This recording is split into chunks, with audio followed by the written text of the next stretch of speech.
Specific কিছু বিষয় নিয়ে আমরা এসেছি।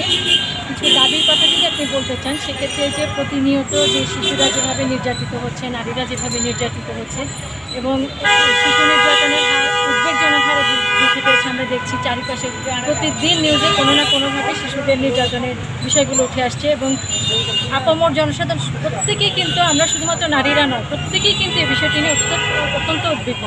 আজকে আমার শিশু স্কুলে যাচ্ছে, সে নিরাপদে বাড়ি আসবে, ফিরবে কিনা সেই নিশ্চয়তা আমরা দিতে পারছি না।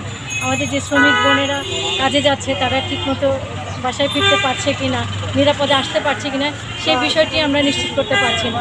এবং প্রতিনিয়ত তারা বিভিন্ন ধরনের নির্যাতনের শিকার হচ্ছে। এতদিন আমরা জানতাম ঘরে বাইরে অনেক ধরনের নির্যাতনের বিষয়গুলো আমরা দেখেছি, কিন্তু এখন যে বিষয়গুলো, বিশেষ করে শিশুর উপর যে ধরনের নির্যাতনগুলো আসছে, আসলে প্রত্যেকেই আমার মনে হয় বিবেকবান প্রত্যেক মানুষকেই নাড়া দিচ্ছে এই বিষয়গুলো।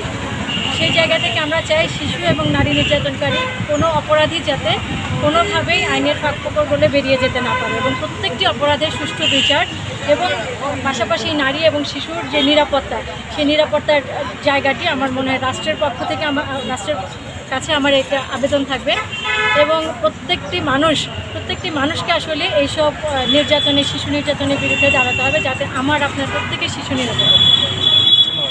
আপনার নাম এবং ডেজিগনেশনটা? আমি ফারহানা ইদ্রিস, আমি কাজ করছি উন্নয়ন সংগঠন young power in social action ইফসাতে সহকারী পরিচালক হিসেবে।